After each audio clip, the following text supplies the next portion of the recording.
با تغییریابی هوا روز 16 دکبر در ناحیه وسه بارشات برف به قید گرفته شد.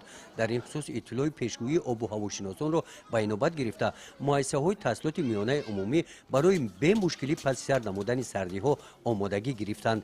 در این روز رهبریت مؤسسه تحصیلات میانه عمومی رقم 14 واقع در دهه جوانی دهات به نام عبدالعوض از صبح بر وقت درختان صحن حولی مؤسسه را از برف تازه کردند. همچنین به طور عاجلی بام گرمخانه نزد مؤسسه از برف تازه کرده شد. گرمخانه به طور گرمدهی طبیعی گرم کرده شده. اینجا نمادهای گوناگون کبودی ها پرورش یافته. آشخانه مکتبی را با این گونه کبودی ها در موسم زمستان تامین می‌سازد. کارمندان قسم خواجگی برای گرم نگاه داشتن سیمخانه ها موادهای سوزشواری و سوخت را برای با گرمی تامین نمودن سیمخانه ها از صبح بر وقت آماده نمودند. از صبح یانگیش 10 تن 600 کیلو ازم بسیار خوب است. سوزشواری 96 لیتر سوزشواری دارم. هر روز 6 کیلو در هر یک پیشکم و 6 کیلوی سوزشواری صرف میکنیم. من او پیشکم سر وقت ساعت 7 در میتیم. ساعت با عبید باز میدوزیم انگیش نصف روزی انگیش میدوزیم.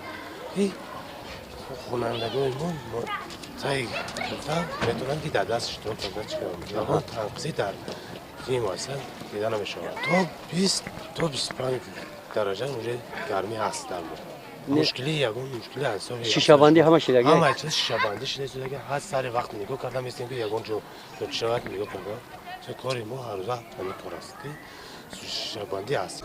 در این مؤسسه تعلیمی به همین سیمخانه مانند همین طور در همه سیمخانه ها پیشوی علاوی شناینده شدند. رفتی علامانی سیمخانه ها طور اطلاع دادند از جانب رهبریت مؤسسه همه روزه نظارت برده می شوند. حرارت هوای بیرون روز 16 دکبر طور ما مشاهده کردیم 2 درجه سرد بود. داخل سیمخانه باشد 18 درجه گرم نگاه داشته شده است. در چنین شرایط در همه سیمخانه ها شرایط مساعد تعلیم برای خوانندگان به راه مانده شدند. طبق اطلاع رهبریت شعبه معرفی ناحیه وسه در همه مؤسسه‌های تعلیمی ناحیه سیمخانه ها در حالت خوب زمستان گذرانی قرار دارند. گزارش خواجه نظریف خدای نظر ظهورف از ناحیه وسه برای برنامه اطلاعاتی نوید.